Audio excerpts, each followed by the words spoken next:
Hi, I'm Jenny with AquaPhoenix Scientific. In this training video, we're going to discuss managing your products, how to enter your inventory data so that you can see your inventory usage. Let's get started. Products can be added to the site and then assigned to your customer accounts. This allows users to manage SDS files and track product usage. Start with populating your master product list with all your product offering. From the home screen, scroll down to the Tools section and click on Master Product List. The products listed here should be all the products offered by the company and/or division.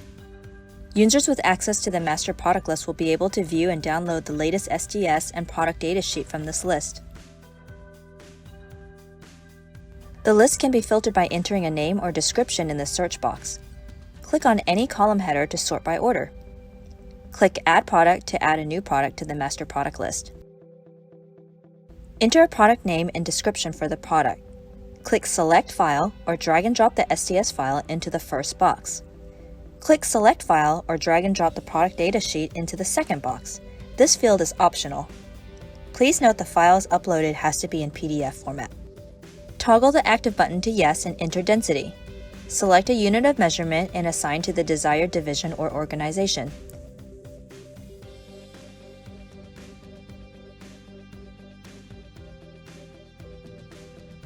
Click Save to continue.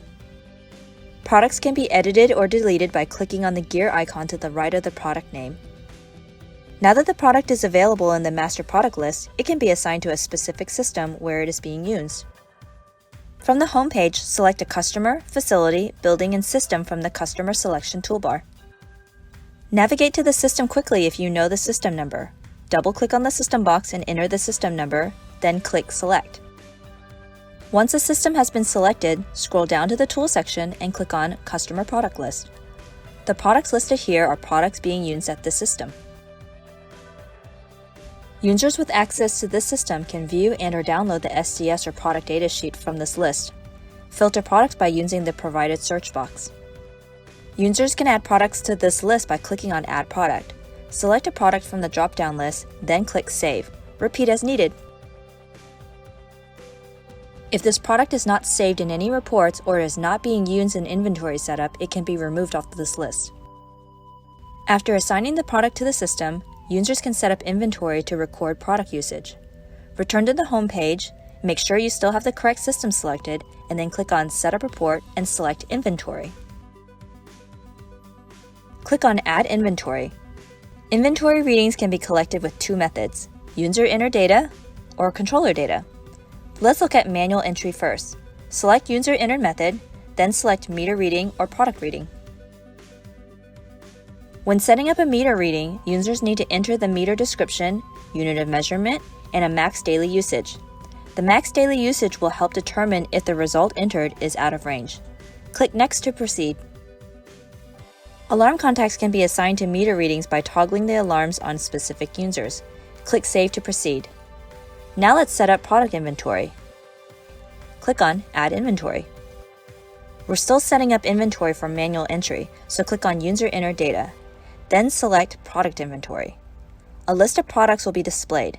This list is populated from the Customer Product List. Select a product to set up. Next, select a container type that best represents the container used on site. Enter the capacity and select a unit of measurement.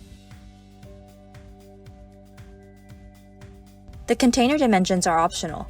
Enter the container height and radius if you want the option of entering inventory with a measuring stick and then converting it to a volume. Click Next to proceed. Enter the product description, reorder point, and alarm point. This will function as a control range for your inventory reading. Click Next to continue. Assign inventory alarm contacts by toggling the alarm on for each user. Click Save to proceed. Inventory setup can be modified or deactivated by clicking on the Edit icon. Make the necessary changes or mark inactive. Click Save to save changes.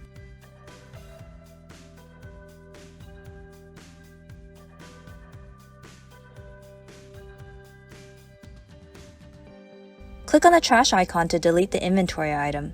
Please note that inventory setup cannot be deleted if it is saved in a report. Once the inventory setup is complete, users can record inventory in their reports. Click on Setup Report and choose which report type to enable inventory to.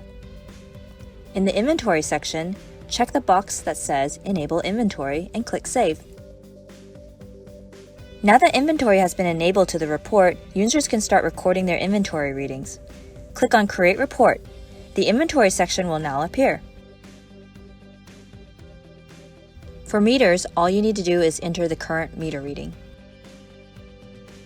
For product inventory, users must enter the current reading as well as the previous amount, which can be located from the 3 previous entries. This is to ensure proper usage calculation. When a delivery has been made, it is important to record the delivery amount to show the product level going back up. Enter the delivery amount in the box to the right. The previous amount is entered in the center box, and the current amount in the box to the left. Toggle Estimation on to see estimated daily usage and estimated days remaining. The calculation is based on the current and most recent entry. Setting up inventory will allow users to use the order request form to submit chemical orders. From the home page, scroll down to the Tools section and click on Order Requests. This form is populated from the inventory setup. Users can enter the order amount and then select the unit of measurement. Drumless delivery is selected by default. Toggle it off to enter the drum size. If inventory is being monitored by a controller, the level sensor information will be displayed on the right. Users can see usage on the products that are being monitored through the level sensors. Click on the calendar icon to select a date range. Click Next to proceed. Manually enter the email address or select from the list of available recipients. Orders can be marked urgent by toggling the button on the top right. There is space to enter an account number and/or PO number. Enter the message as needed and click Next. Review the order request details and click Send to proceed, or you can click Previous to edit the order. Now let's set up inventory to be recorded by a controller. The process is mostly the same with just some minor differences. This time, click on the controller data to indicate inventory results will be sent from the controller. The rest of the setup is the same. Select meter or product. Enter the descriptions in inventory control range and then select any alarm contacts. Review your inventory setup. Inventory read by controllers will display with a computer icon, while manual entry will show a human icon. There is just one additional step with controller data. The inventory setup needs to be mapped to the controller input recording the inventory reading. Return to the main page and scroll down to the controller section at the bottom. Click on the controller that is collecting the inventory reading and click Edit. Scroll down until you see Inventory Configuration. The items listed are pulled from the inventory setup. Use a drop-down to assign the controller output to each inventory setup. Click Save when done. Once inventory data is collected, inventory usage can be calculated through Inventory Summary.